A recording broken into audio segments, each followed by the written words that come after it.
Are you a beginner lash artist? Are you feeling overwhelmed by the challenges you face in your industry?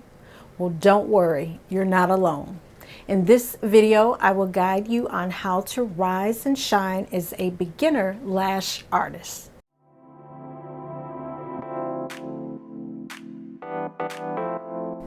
Let me just say that cosmetology school or any formal training you take that will lead you to a professional license in the beauty space is just pretty much preparing you to take the state board or the exam to get your license. They generally will not teach you the basic strategies to survive as a solo business owner or as an independent contractor in the beauty space. It will be up to you to kind of fail your way to success and to figure it out.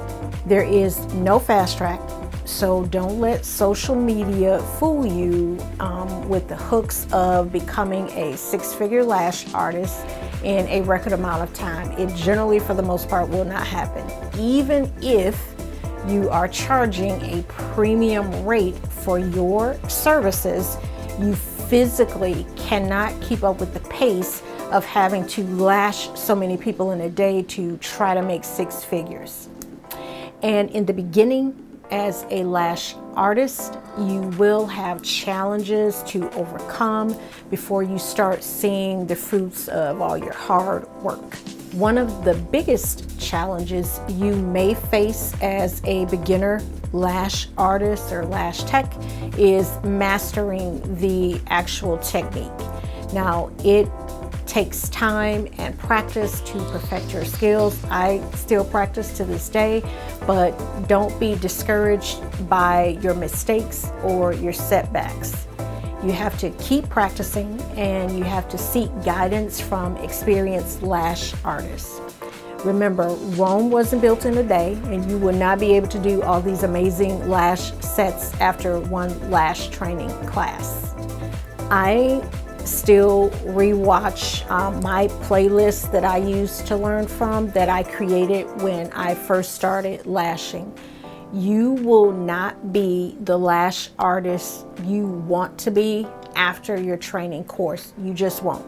It will take you lashing repeatedly before you feel like you are where you want to be as a lash artist.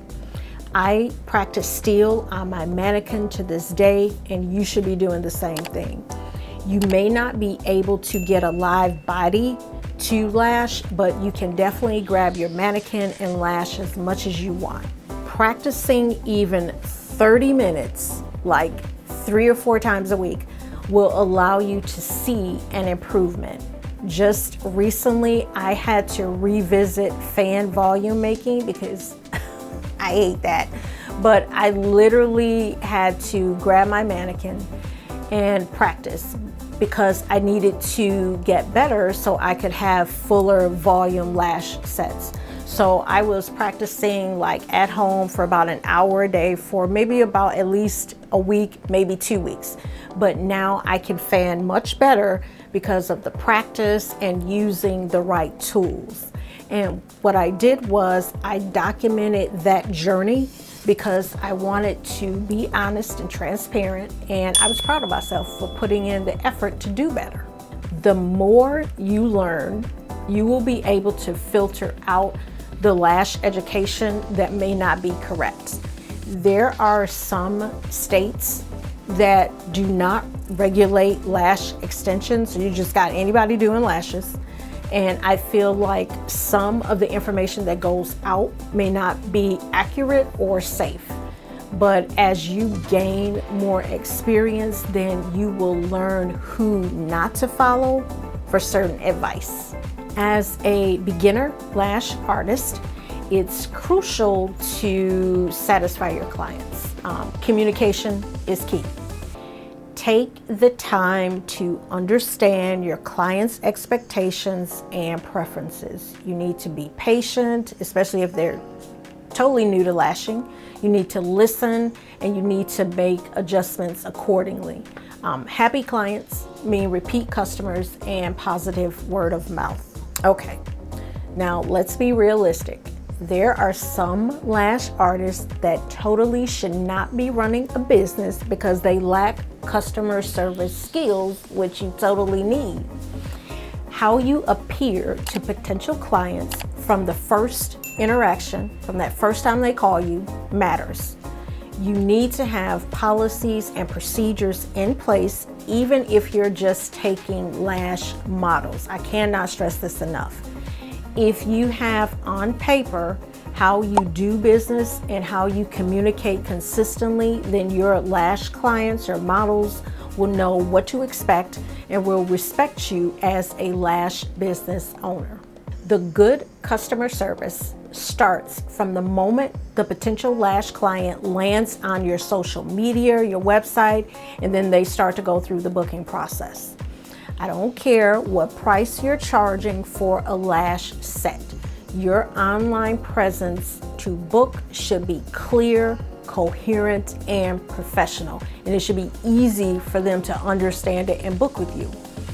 If you don't want a certain type of client booking with you, then you have to have your customer service ready so you know how to communicate that.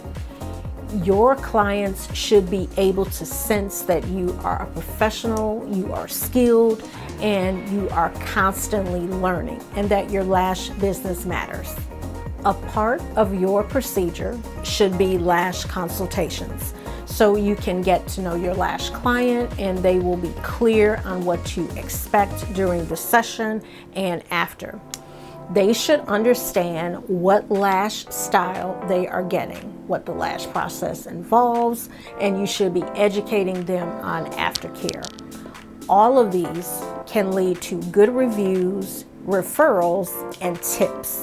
Time management can be challenging, especially as you build your clientele.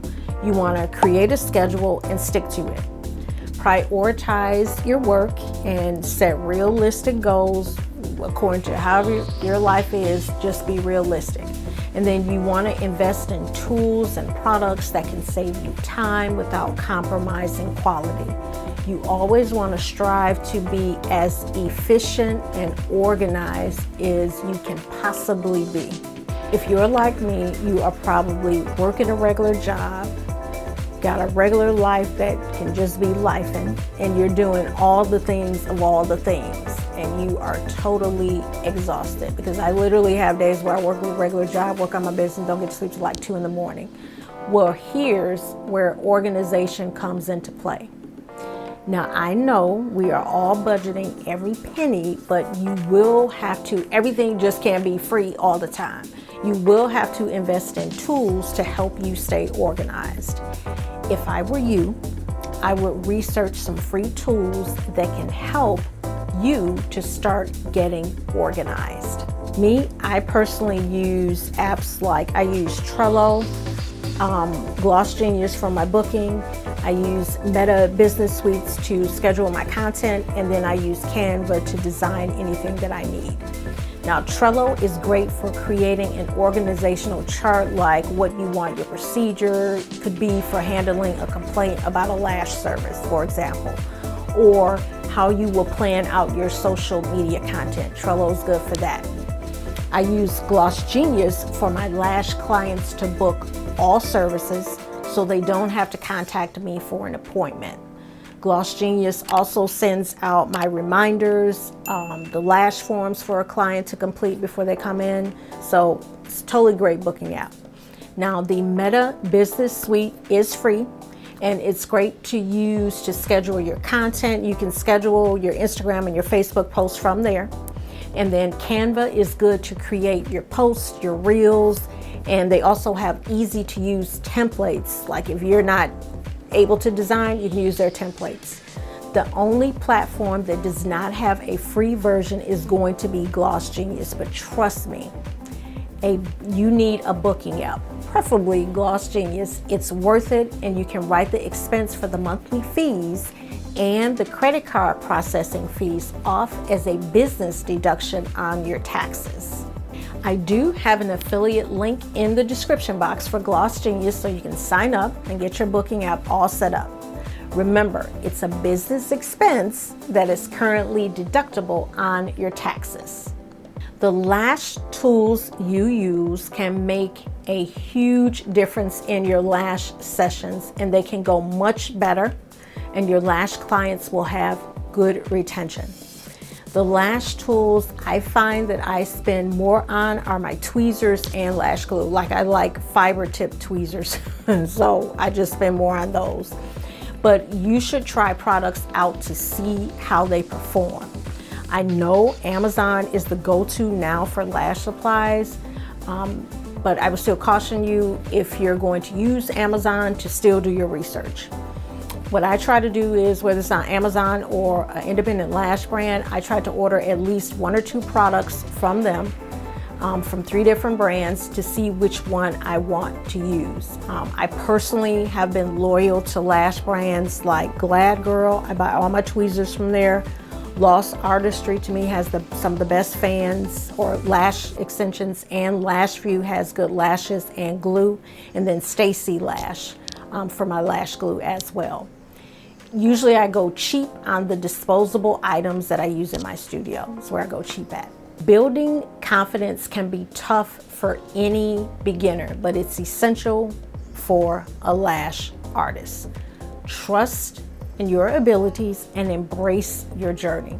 Surround yourself with a supportive community of lash artists who can uplift you and inspire you. But remember, you can do this, and you are capable to start and to run a successful lash business. Now, I will be honest, I'm not a part of too many lash support groups now. I do have my own lash support group for people that take my training. And they can join that, and I'm very proud of it. So I'm not in too many lash groups now, because some of them are toxic. They just are. But you have to have confidence even if you're not part of any lash group. Your first, I would say 5 to 10 lash sets will probably suck. They probably are not going to be what you want. They're going to look crazy. But after that, you will start to feel good about your abilities and using your lash tools and your lash skill. But don't doubt yourself. Jump in scared, take messy action so you can get better as a lash artist. It's literally the only way you're gonna get better. Practice on your mannequin. Get your procedures in place, post your journey, post the horrible lash pics, celebrate any win that you have. Doing these things will help you to build that confidence. It will be scary, and you will take some L's, but you would definitely fail your way to success. I opened my lash studio, Sheer Faces, during a pandemic with 0 clients. I ran a Groupon, which was kind of crazy, and it was do or die for me. I was honest with myself, I was honest with my clients, and I had my policies and procedures in place, and I was open to making mistakes and learning. I survived. I'm still doing lashing. I'm growing my business, and trust me, you will too. I totally believe in you. As a beginner lash artist, overcoming challenges is all a part of your growth. Embrace the process, stay determined, and never stop learning. You totally have the power to rise and to shine, becoming a skilled and confident lash artist and lash business owner. I believe in you. If nobody tells you, I believe in you. Thanks for watching this video. If you want to learn more, then check out my next set of videos.